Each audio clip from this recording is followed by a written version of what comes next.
May inihaing petisyon sa Korte Suprema para himukin ang Senado na simulan na ang impeachment trial kay Vice President Sara Duterte.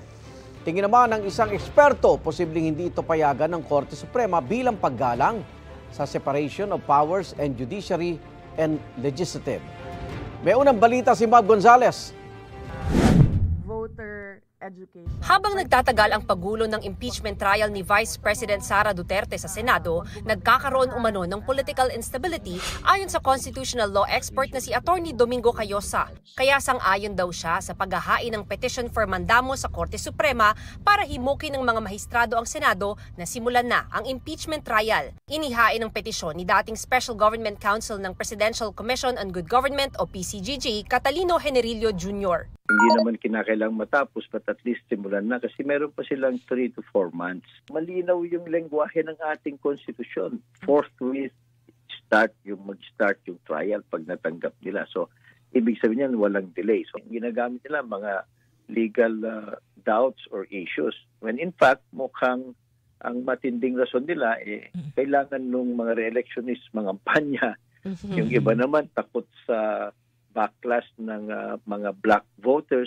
Sabi ni Cayosa, ngayong may kopya na ng Articles of Impeachment ang mga senador na uupong hukom, dapat bigyan din aniya ng kopya nito si VP Duterte.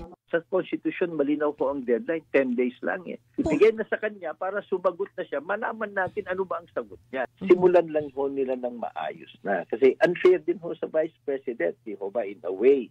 Kasi yung complaint nandun na sa website, nasa publiko na Pero wala pang formal na sagot naman yung kabila. So ang nangyayari ngayon, mga trolls, kanya-kanyang interview sa media. Pero sa tingin ni Cayosa, malabong pagbigyan ng Korte Suprema ang mandamus petition bilang paggalang sa separation of powers ng hudikatura at lehislatura. Ayaw din ng Supreme Court na magkaroon ng constitutional crisis. So, hindi masyadong pinapakialaman ng Supreme Court sapagkat yan yung tinatawag natin separation of powers at saka yung political question.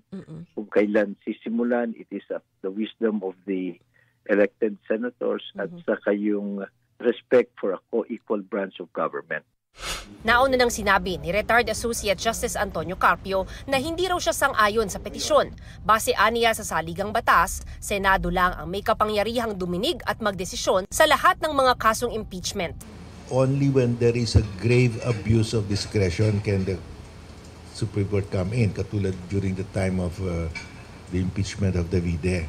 It's up to the President to call a special session. Hindi mo nang pwede mamandamos yun. Hinihinga namin ng komento rito sina Vice President Sara Duterte at Senate President Chis Escudero pero wala pa silang tugon. Pero dati nang sinabi ni Escudero na sa tingin niya ay hindi kailangang mag-convene ng special session para sa impeachment. Ang bise, naunang sinabing pinaghahandaan ng kanyang legal team ang impeachment. Ito ang unang balita. Mav Gonzales para sa GMA Integrated News. Igan, mauna ka sa mga balita, mag-subscribe na sa GMA Integrated News sa YouTube para sa iba't ibang ulat sa ating bansa.